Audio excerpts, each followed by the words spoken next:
Hello and welcome to True Crime Rocket Science.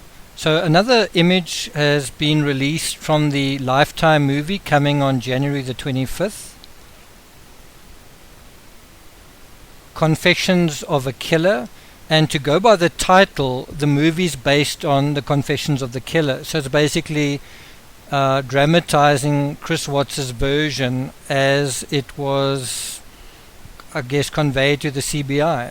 So it's going to be really interesting to what extent the producers interrogate his version and to what extent they simply just dramatize exactly what he said. Because of course he hasn't made one version, he's made several, and now there's a third.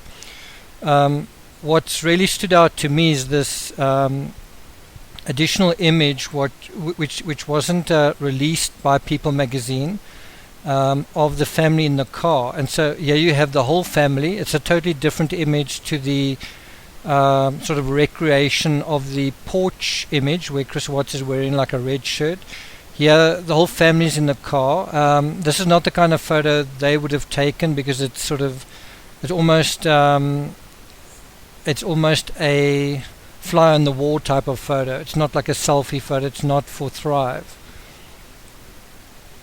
And I guess the main difference between the Watts family and pretty much any other American family, like the average American family, is 90% or 95% of all the photos and content you get on Shanann's Facebook profile are attempts to market Thrive patches. So you're not really seeing the family separate from that. You're always seeing the family within that spiel. You're always seeing smiling faces, happy faces, and then a Thrive flag or a Thrive patch or a Thrive box or a Thrive sachet or something like that somewhere in the story, right?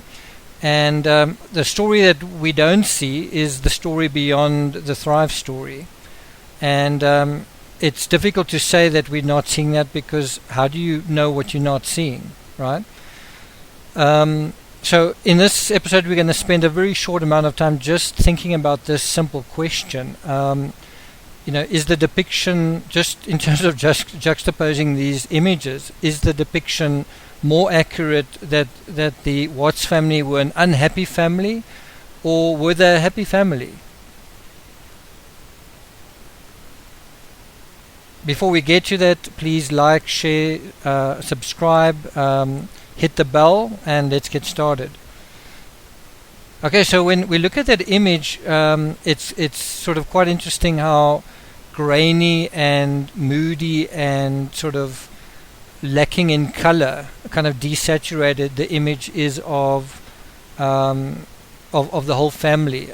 There's one little girl in the picture, I'm not sure who she represents, maybe Bella, who looks like she's sleeping. She seems to be the happiest person in the sort of contrived version.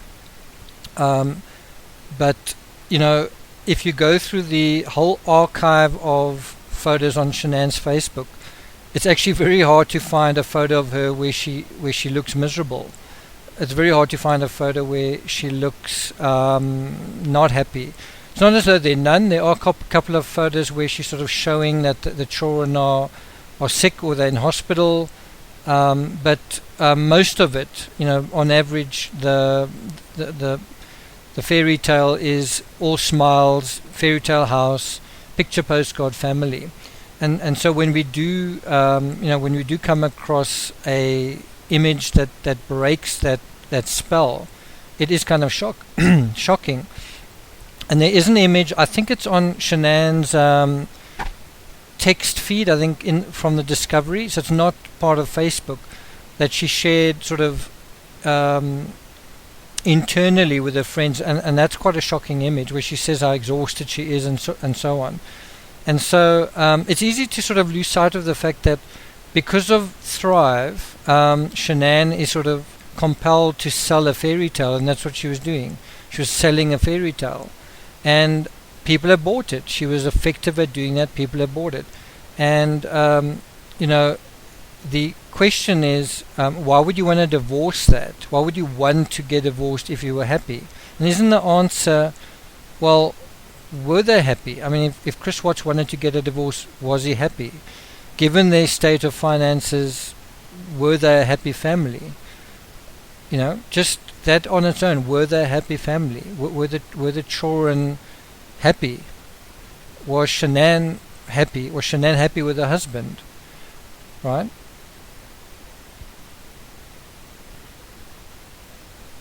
And this addresses then a very basic question, which I said I would answer actually in a previous episode. I'm not sure if I did, but I'm going to answer it here.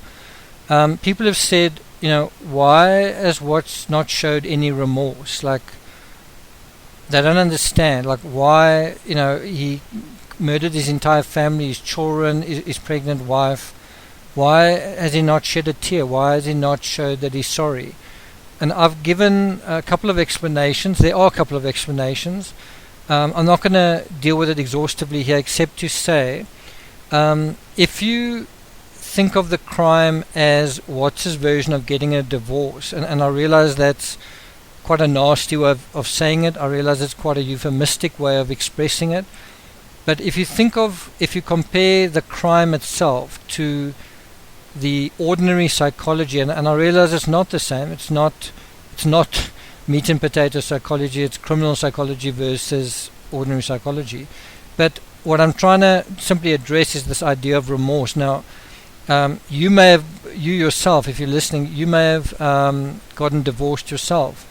Do you have remorse over your divorce, or are you glad you got divorced? Other people you know that have been arguing and at each other's throats, figuratively, that have been, you know, angling for a divorce, been struggling to get divorced for years, do they have remorse for leaving their partners? Or do they still harbor resentment?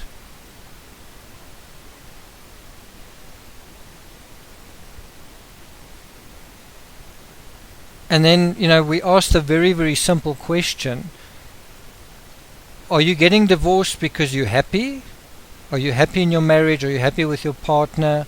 Is the whole situation with your children, are you happy in this scenario? Or has it sort of spiraled out of control and it's not your choice anymore? It's not what you want. It's not the life that you chose for yourself, and you don't want to be part of it. And so when you choose not to be part of it, is there remorse? Like, do you wish that you could go back? And through making this argument, I'm not trying to normalize it. I'm not trying to say that murder is like divorce by any means. I'm simply trying to say, Watts did want to get divorced. Shanann may also have wanted to get divorced, but maybe she felt like she didn't have a choice. But in terms of Watts not showing remorse, just in terms of that narrow argument of not wanting to continue living with his wife, changing his mind about wanting a child with her, why would he have remorse about them no longer being there? It's a totally different argument to, you know, should he be sorry he committed the crime? Should he feel guilty that he committed a crime? Yes, of course. I'm talking about the remorse side from a criminal, given the fact that he did want a divorce, he did want to no longer be with them. You know, so when his family weren't there anymore, how did he feel? Well, he felt relief. You know, a lot of married couples, when they are no longer married, they feel the same relief. They want to celebrate. They feel like now is their chance to get their life back. And that's what I'm trying to conflate it with. So I think in a sense there is a bit of naivety around this idea of, well, why is he not showing remorse? Well, because he didn't want to be married. And now that they're no longer there, you know, why would he miss something that he wasn't happy with to begin with? And then just to dip into criminal psychology, you very seldom see criminals showing remorse. You know, in court when Patrick Frazee was sentenced to life, there was no reaction. When Jodi Arias got her life sentence, no reaction. I've sat in court when people have been sentenced, Oscar Pistorius, triple axe murderer Henry van Bredel, there's literally no visible reaction. And in other words, Chris Watts doesn't distinguish himself by not showing remorse. He's just like a lot of other criminals. They're trying not to show emotion. They don't want to show emotion. It's a separate question. Is there no emotion?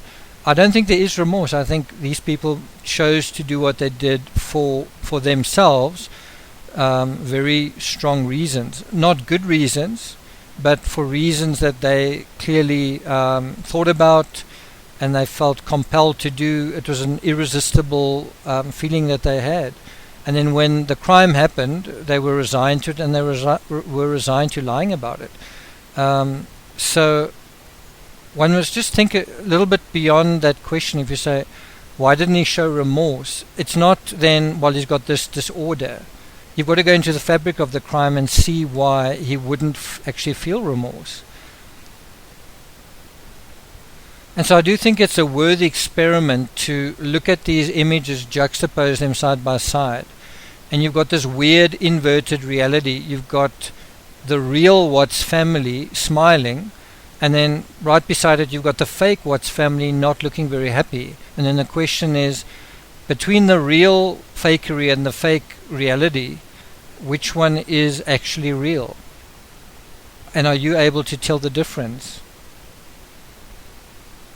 Thank you for listening.